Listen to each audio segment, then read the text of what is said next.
Dark side of van life. Real life stories of a senior living in a vehicle. We all dream of growing old with comfort. Maybe a little house, a warm blanket, and someone who remembers your name. But what if, instead, your final years were spent parked behind a gas station, shivering under a thin blanket, in a van that smells like old coffee and broken dreams? This isn't the freedom they show on Instagram. This isn't van life with sunsets and surfboards. This is the side of van life no one talks about. The dark, heartbreaking reality faced by thousands of elderly people living alone, invisible, and forgotten. And today, you'll hear the story of one of them. The engine sputtered, coughing like an old man with a chest full of memories. Walter gripped the steering wheel, his knuckles white beneath the liver spots. Van, a 1996 Dodge Ram with peeling paint and a sagging suspension, was his only home now. He pulled into a Walmart parking lot, the fluorescent lights flickering like distant stars. It was his third night here. Any longer, and security would knock on his window again. Walter sighed, rubbing his aching knees. At 72, he never imagined his golden years would be spent like this, counting pennies for gas, stealing Wi-Fi to check his dwindling bank balance, and washing up in public restrooms. Walter never imagined that the end of his life would feel so hollow. 5 years ago, everything changed when Margaret, his wife of 42 years, passed away after a long, painful battle with cancer. She had been his anchor, his best friend, the quiet warmth that filled their little home. But the disease not only took her, it swallowed their savings too.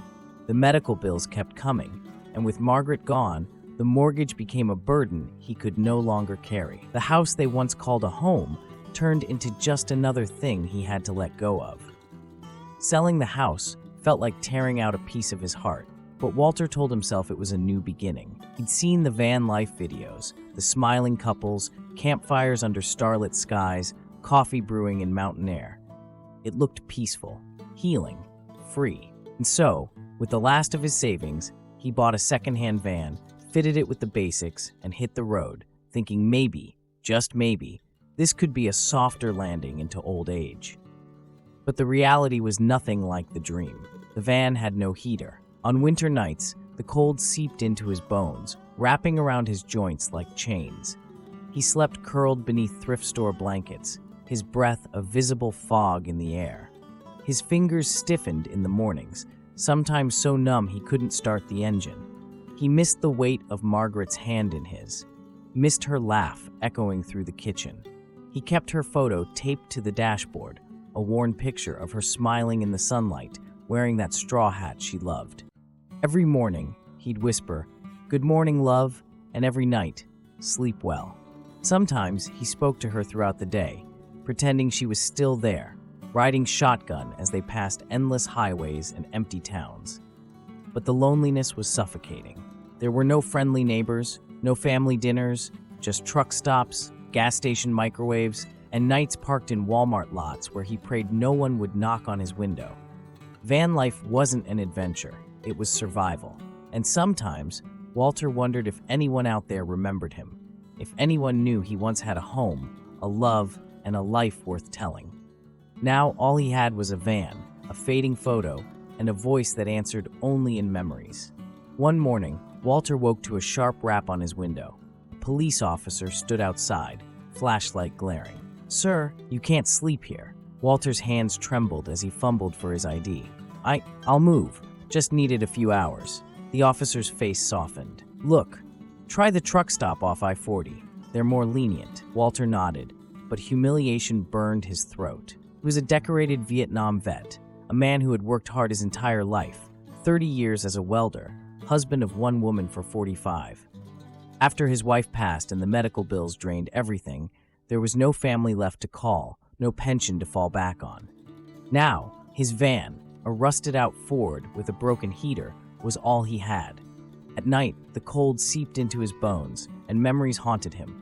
The war, the funeral, the final eviction notice taped to the door of the only home he'd ever known. At the truck stop later that night, Walter sat in silence, a can of soup warming over a small camp stove. Outside, the wind howled. Inside, he pulled a worn photo from the glove box. His wife, smiling in the garden they once kept.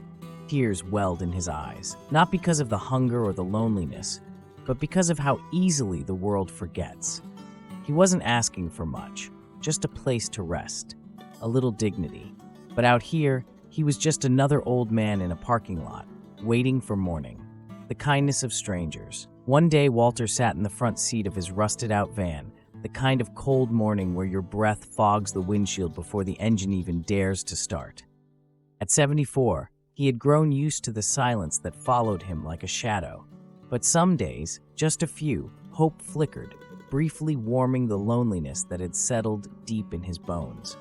One of those moments came when he pulled into a gas station, counting nickels and dimes for a cheap coffee. A young woman behind him noticed. She turned and smiled, holding out a steaming cup.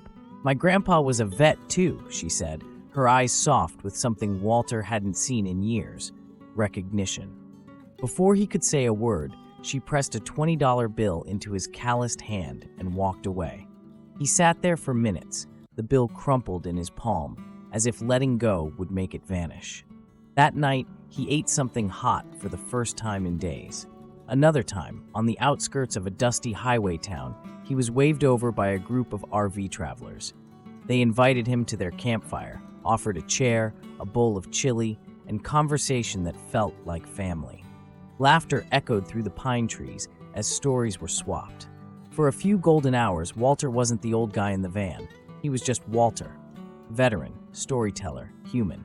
But mornings always came. The RVs rolled out, the fire turned to ash, and Walter, he remained. Alone, parked beside the same quiet road, sipping yesterday's coffee, wondering if kindness was just a memory or a reason to keep waking up. One rainy night, Walter's van broke down on a deserted road. The engine hissed, smoke curling from the hood. He had no AAA, no family to call. He sat there, rain drumming on the roof, and did something he hadn't done in years. He cried, great, heaving sobs that shook his frail body. "I miss you, Maggie," he whispered. Trucker stopped, helped him push the van to safety, and even paid for a tow. But Walter knew this couldn't go on forever. Walter had been a proud man, once a mechanic, then a small business owner, and a father of 3. Life hadn't always been easy, but he made it work, until everything slowly unraveled.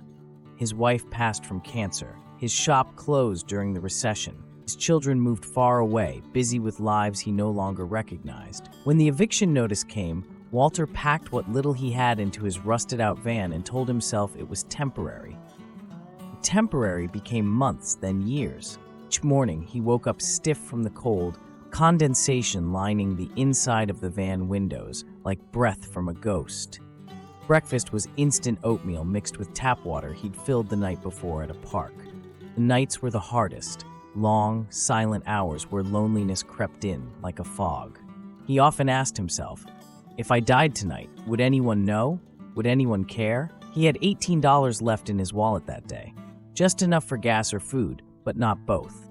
So he filled the tank. He always chose motion over hunger, because staying still made the silence louder.